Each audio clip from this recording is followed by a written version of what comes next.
ఈ ధ్యానంలోకి అడుగుపెట్టి 15 సంవత్సరాలు పూర్తయి 16 సంవత్సరంలోకి అడుగుపెట్టాము. అంతకుముందు జీవితం నరకం. ధ్యానంలోకి ఎప్పుడైతే అడుగుపెట్టామో ఆ జీవితం స్వర్గము. ఈ స్వర్గం నరకం అనేవి ఎక్కడో లేవండి, ఈ భూమి మీదే.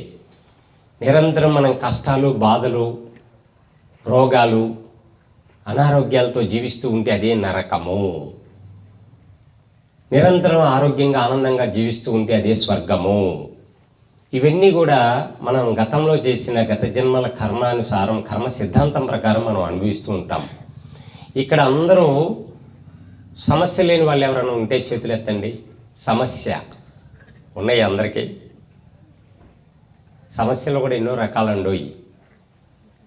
అనారోగ్య సమస్యలు కొందరికి, మానసికమైన సమస్యలు కొందరికి, ఇంకా ఆర్థిక సమస్యలు ఇంకొందరికి. కానీ ఎన్ని సమస్యలు ఉన్నా కూడా సమస్యలను సమస్యలుగా కాకుండా వాటిని సవాలుగా స్వీకరిస్తూ, ప్రతి సమస్య నేనే ఎన్నుకుని వచ్చాను, ఏ బ్రహ్మదేవుడు నా తలరాత రాయలేదు, నా తలరాతను నేనే రాసుకుని వచ్చాను అని తెలుసుకున్న వాళ్ళే పిరమిడ్ స్పిరిచువల్ సొసైటీ మూమెంట్.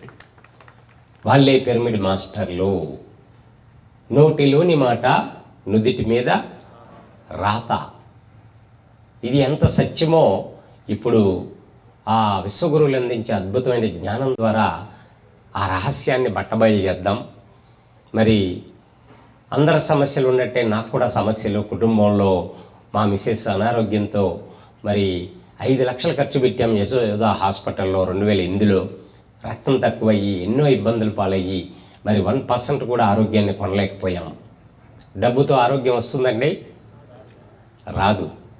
ఎందుకంటే ఆరోగ్యంగా ఉన్నప్పుడే ఆరోగ్యాన్ని కాపాడుకోవాలి. ప్రకృతి మనకి ఎన్నో వనరులు ఇచ్చింది, కానీ ప్రకృతిలోని వనరులన్నీ మనం చిన్నాభిన్నం చేస్తూ సరైన ఆహారం తీసుకోకపోవడం ద్వారా అనారోగ్యం పాలవుతూ ఉన్నాడు.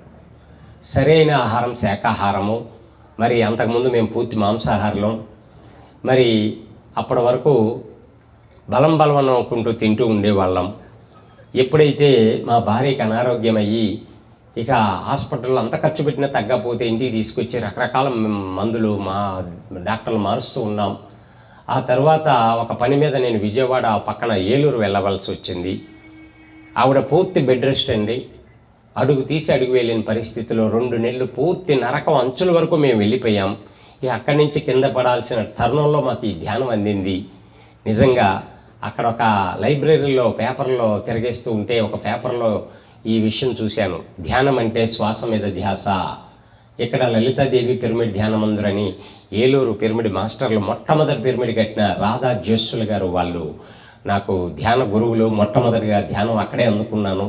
పేపర్ చూసి వాళ్ళకి ఫోన్ చేస్తే వాళ్ళు రమ్మని చెప్పారు. వాళ్ళు ఆఫీసులకు వెళ్ళిపోతుంటారు. సార్ కూడా లేబర్ కమిషనర్గా జాబ్ చేస్తుంటారు, ఈవిడ బిఎస్ఎన్ఎల్లో జాబు. సరే ఈవినింగ్ టైం వెళ్ళాను.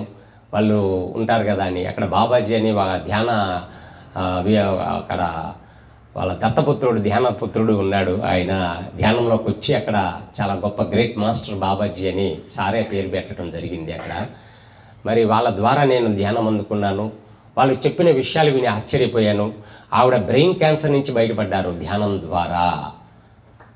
5 లక్షలు ఖర్చు పెట్టినా తగ్గని ఆ క్యాన్సర్ జబ్బుని 5 పైసలు ఖర్చు లేకుండా ఆవిడ ధ్యానంలో ఇలా శ్వాస మీద ధ్యాస పెట్టి అంత పెద్ద జబ్బు నుంచి బయటపడ్డాను అని చెప్పంగానే నాలో తెలియని ఉత్సాహం మొదలైంది. మా భార్యకి జబ్బు తగ్గే మార్గం దగ్గరికే నేను వచ్చాను. అది తెలుసుకుని మా భార్యకి చెప్పాలని ఉత్సాహంతో ఉన్న నాకు ఆవిడ ఆ ఉత్సాహం మీద నీళ్లు జల్లినట్టు చివరిలో ఒక మాట చెప్పారు. సార్ మీరు శాకాహారులా మాంసాహారులా అని. వెంటనే ఆ మాట వినంగానే నా గొంతులో పచ్చిమిరపకాయ పడింది.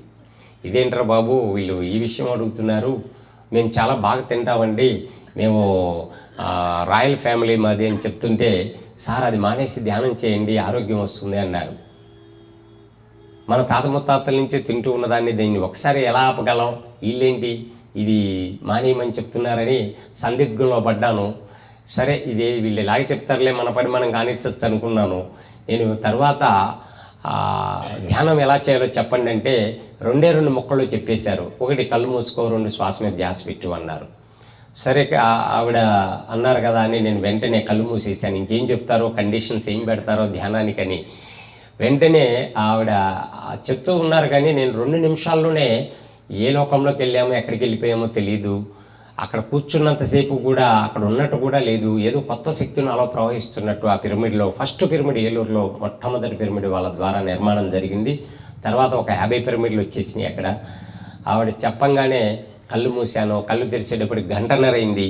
ఆ 1 గంటన్నర 1 నిమిషంన్నర లాగా గడిచిపోయింది. నాకు అసలు కూర్చున్నట్టు ఫీలింగే లేదు.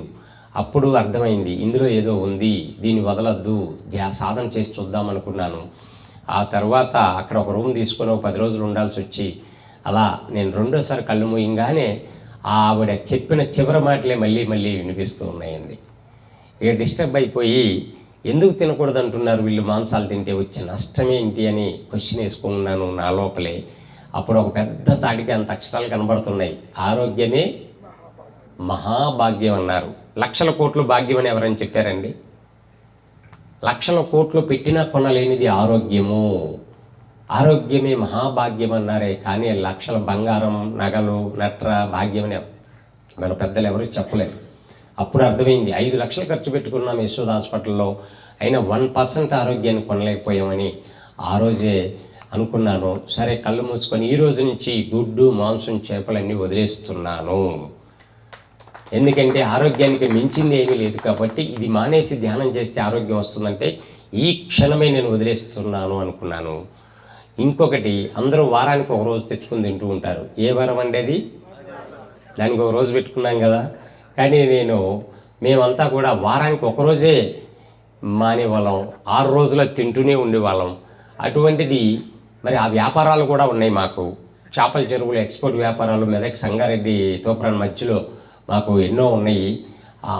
ఆ వ్యాపారాలు ఉన్న మాకు ఎప్పుడైతే ఇది తినడమే పాపం అనగానే వాటితో వ్యాపారాలు చేస్తే ఇంకా మహాపాపం కదా అని అప్పటికప్పుడు ఇంకో నిర్ణయం తీసేసుకున్నాను. స్పాట్లోనే ఈ రోజు నుంచి వ్యాపారాలకు కూడా గుడ్ బై చెప్తున్నాను. బ్రతకడానికి ఎన్నో మార్గాలు ఉన్నాయి, కూటి కోసం కోటి విద్యలు ఉన్నాయి.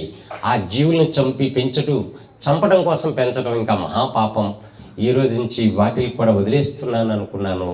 వెంటనే మా భార్యకి ఫోన్ చేసి చెప్పాను, నేను ఒక ధ్యానం అందుకున్నాను, ఏ మంత్రాలు లేవు, ఏ తంత్రాలు లేవు, హాయిగా కూర్చో, కళ్ళు మూసుకో, శ్వాస మీద ధ్యాస పెట్టు. ఒక ఆవిడ ఎంతో పెద్ద క్యాన్సర్ నుంచి తగ్గించుకున్నారు, అందులో పోల్చితే నీది చాలా చిన్నదే కదా, శరీరంలో గెడ్డలు, రక్తం తక్కువైపోయి, మరి ఈ రోజు నుంచి మొదలుపెట్టు అని వాడే మందులు కూడా బయటపడేసి ధ్యానం మొదలు పెట్టమని చెప్పాను.